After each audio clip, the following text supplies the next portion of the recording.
Les Pays de la Loire sont formés du massif armoricain, du bassin parisien et du bassin aquitain. La richesse des roches de son sous-sol est le fruit d'une longue histoire géologique. Remontons le temps à la découverte des événements qui ont modelé le sous-sol de la région. Hormis quelques roches comme la cornéenne et le granit de la haie traversaine, restes d'une très ancienne chaîne de montagnes, toutes les roches de la région se sont formées il y a moins de 550 millions d'années. Les continents, tels que nous les connaissons aujourd'hui, étaient alors bien différents.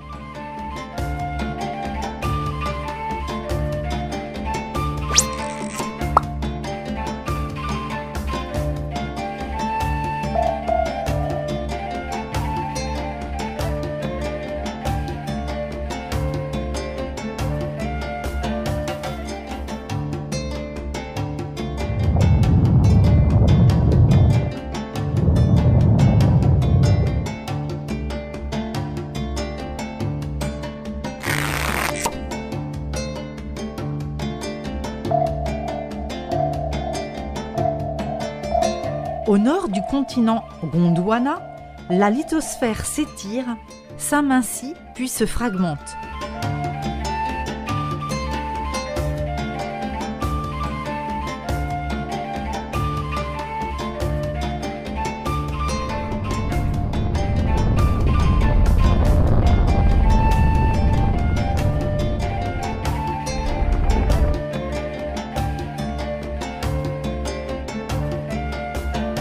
Le manteau fond partiellement.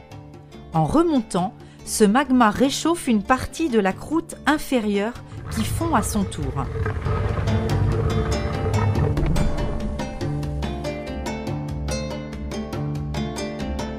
Ces magmas vont refroidir et se solidifier, soit en profondeur, soit à la surface au niveau de la cheminée d'un volcan.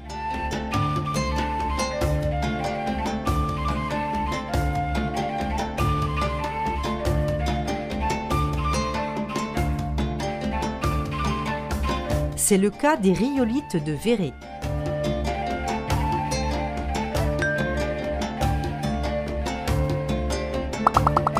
Plusieurs océans s'ouvrent et grandissent. Au niveau de la dorsale, la croûte océanique se crée, formée de basalte à la surface et de gabbro en profondeur.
Des océans se referment.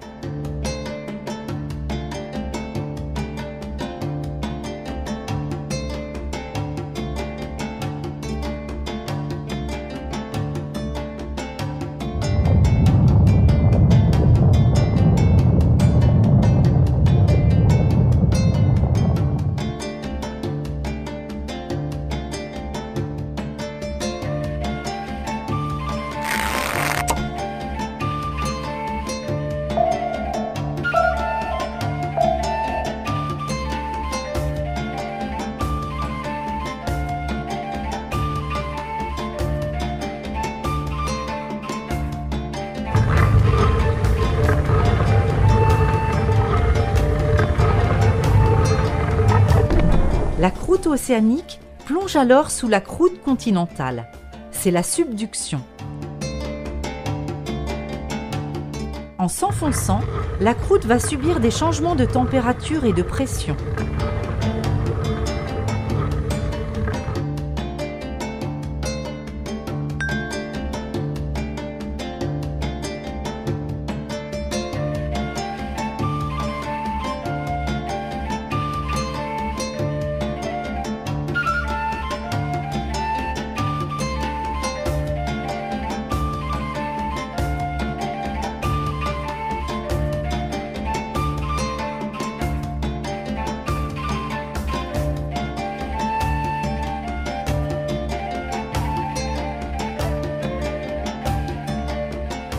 C'est à 50 km de profondeur que se formeront les éclogites.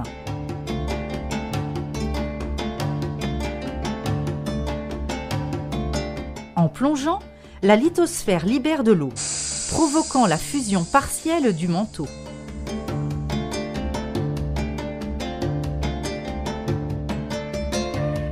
Ce nouveau magma hydraté remonte, puis refroidi, cristallise dans la croûte sous forme de pluton. C'est probablement le cas du granit de la Ferrière.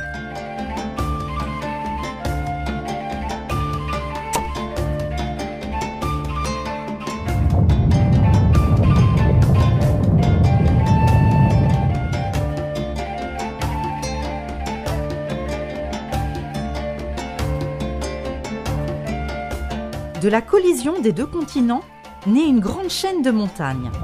La chaîne hercynienne, créant un continent unique, la Pangée.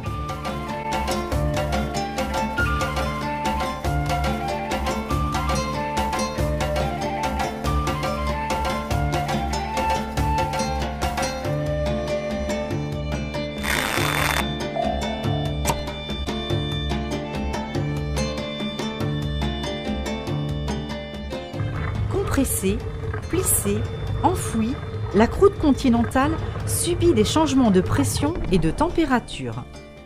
En profondeur, une partie va fondre, puis refroidir lentement en remontant pour former des plutons de granit. Plus haut, d'anciens granites subissent des modifications de structure ou de minéraux et deviennent des gneiss. C'est le métamorphisme.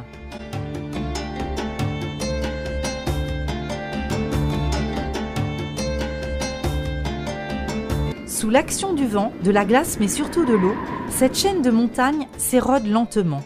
Des particules de roche se détachent et sont transportées par des cours d'eau. Cette longue période d'érosion des premiers kilomètres de croûte terrestre met à jour les roches visibles aujourd'hui dans la région.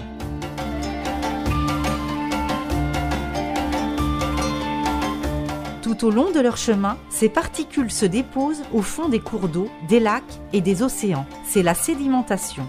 Ces sédiments s'accumulent en couches et se transforment progressivement en roches sédimentaires en se compactant sous l'effet de leur pression. De la composition des sédiments, sable, galets, argile, boue, restes d'organismes vivants, dépend la nature de la roche formée.